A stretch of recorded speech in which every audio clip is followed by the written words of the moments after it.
Olá, sejam bem-vindos a mais uma videoaula. Meu nome é Guinaldo e hoje vamos falar sobre um outro teste de Cox, o teste da soma de postos de Cox para amostras independentes. O teste da soma de postos de Cox é um teste não paramétrico. Bom, o que é um teste não paramétrico? É um teste que, para ser executado, não exige qualquer suposição com respeito à população de onde esses dados vieram. Para esse tipo de teste, não interessa se a população segue a distribuição normal ou não, né? E, além do mais, ele também não faz qualquer suposição com respeito aos parâmetros da distribuição da população. Para esse tipo de teste, não interessa se as amostras vierem de populações com a mesma variância ou com variâncias diferentes. O teste da soma de postos de Cox ele é uma alternativa ao teste T para duas amostras independentes. O teste T para testar as médias das populações. O teste da soma de postos de Cox ele é baseado em amostras independentes, diferente do seu irmão, que é o teste de posto sinalizado de Cox, que é baseado em amostras pareadas, amostras dependentes. O que é uma amostra independente? Vamos supor que o estudo está sendo realizado com dois grupos de alunos, um aluno da engenharia e um aluno da psicologia. Esses dois grupos, essas duas amostras, são um grupo de pessoas distintas, né? Então a gente chama isso de amostras independentes. Por outro lado, vamos supor que você quer fazer um estudo para ver a eficácia de uma droga, de um ansiolítico, por exemplo. Então, um grupo de pessoas é selecionado e é medido o grau de ansiedade dessas pessoas. E um tempo depois, um mês, sei lá, 2 meses depois, esse mesmo grupo é chamado e medido o grau de ansiedade deles. Então, eu tenho dois grupos de medidas. Um antes, né? E um depois. Então, esses dois grupos de medidas a gente chama de amostras pareadas, amostras dependentes ou amostras emparelhadas, porque elas foram feitas na mesma unidade, na mesma pessoa. As etapas para realizar esse teste são as mesmas etapas de qualquer teste de hipótese. O primeiro passo é você formular as hipóteses nula e alternativa. Então você tem que ler o problema, identificar as hipóteses, as afirmações que estão sendo propostas no problema, e você vai ter que designar uma dessas afirmações para a hipótese nula, a outra para a hipótese alternativa. Basta lembrar daquela regrinha do sinal de igual. Qualquer afirmação que tiver o sinal de igual, você joga ela para a hipótese nula. E a outra que sobrar, você coloca na hipótese alternativa. O segundo passo é você especificar o nível de significância do teste, o alfa, tá? É a probabilidade do erro tipo 1. O terceiro passo é você calcular a estatística de teste. Basicamente, como é que funciona o cálculo da estatística de teste para o teste da soma de Cox? Nós temos que pegar as duas amostras independentes e combinar elas. É como se fosse uma amostra só.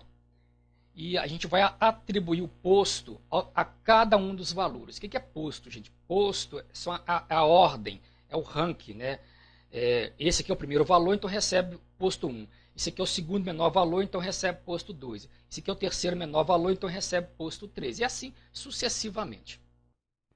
Depois que a gente atribuir os postos a cada um dos valores, a gente vai identificar quais são os valores que são da amostra 1, pegar esses postos deles e somar. Eu vou chamar de R1.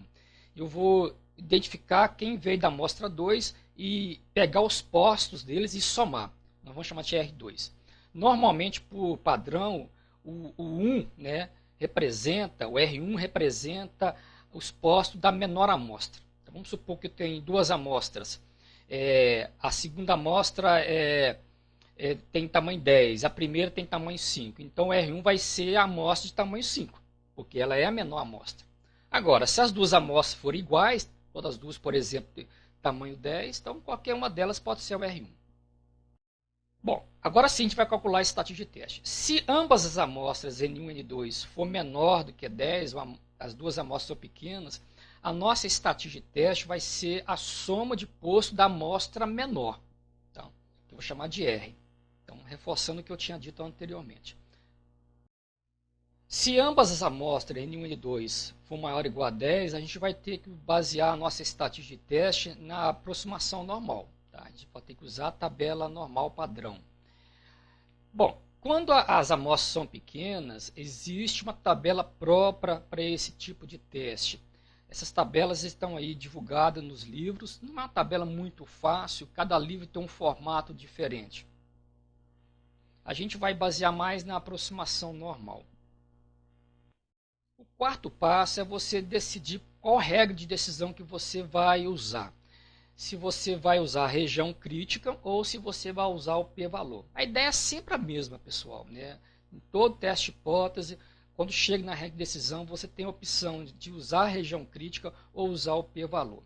Então, se você optou pela região crítica, basta você verificar se a sua estatística de teste, se ela está dentro da região crítica. Se ela estiver dentro, você pode rejeitar H0, a hipótese nula. Agora, se você optou pelo p-valor, basta você comparar esse p-valor com o alfa, com o nível de significância do teste. Se o p-valor for menor ou igual ao alfa, você pode rejeitar a hipótese nula. Na última etapa, você vai concluir o teste dentro do contexto do problema. Não basta você dizer se vai rejeitar H0, se não vai rejeitar H0, se vai deixar de rejeitar H0. Isso é muito pouco, pessoal. Vocês têm que concluir dentro do contexto do problema. Vamos agora destrinchar um pouco o procedimento usado para calcular a estatística de teste. Você vai ter que pegar as duas amostras, que são independentes, e combinar elas, juntar elas, fazer com que elas se pareçam como uma amostra só. Vai ordenar esses valores. Esse aqui é o menor valor, esse aqui é o segundo menor, esse aqui é o terceiro menor, e assim sucessivamente.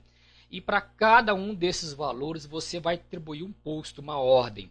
Esse aqui é o menor valor, posto 1, esse aqui é o segundo menor valor, posto 2, e assim sucessivamente até o último valor. Se por acaso tiver empates entre os valores, esses postos desses valores empatados, a gente vai ter que repassar eles pelo posto médio. Vamos ter que pegar os postos, tirar uma média e colocar no lugar de cada um desses empates. Depois que você colocou os postos para cada valor, a gente vai separar quem pertence à amostra 1 e quem pertence à amostra 2. Aqueles valores que pertencem à amostra 1, eu vou pegar os postos dele e vou somar e vou chamar de R1. E quem pertence à amostra 2, eu vou pegar os postos dele, somar e vou chamar de R2. A estatística de teste, que eu costumo chamar de ET, é a seguinte. Se ambas as amostras são menores do que 10, são amostras pequenas, então a nossa estatística de teste, a estatística R, vai ser simplesmente a soma de postos da menor amostra. Agora, se ambas as amostras são maiores do que 10, a gente vai ter que usar a aproximação normal para a nossa estatística de teste. Como é que a gente faz a aproximação normal? Eu tenho que padronizar a minha estatística R. Vou pegar o R menos a média da distribuição do R, que é o μR, não é isso? E vou dividir pelo sigma R, que vai ser o desvio padrão da distribuição do R. Esse μR, a média, vai ser o N1, que é o tamanho da primeira amostra, vezes N1 mais N2 mais 1 sobre 2. E o desvio padrão de R, o sigma R, vai ser igual a raiz quadrada, N1 vezes N2 vezes N1 mais N2 mais 1 sobre 12. Lembrando, né, N1 é o tamanho da amostra menor, N2 é o tamanho da outra amostra. A ideia por trás desse teste da soma de hipóteses de Wilcox é muito simples. Supondo que a hipótese nula é verdadeira, né, sob a hipótese nula de que não há diferença entre as duas populações, a gente vai observar que os postos das duas amostras elas estão distribuídos aleatoriamente nos dois grupos. Aí você vai perceber que a soma de posto de uma amostra é praticamente igual à soma de posto da outra amostra. Vai ter uma diferença ali puramente aleatória, né? Agora, quando você observa que esses postos, a soma desses postos, R1 e R2, são muito diferentes um em relação ao outro, muito provavelmente a hipótese nula não é verdadeira. Você vai ter que rejeitar essa hipótese nula. Nós temos aqui dois gráficos de pontos para duas amostras, dois grupos.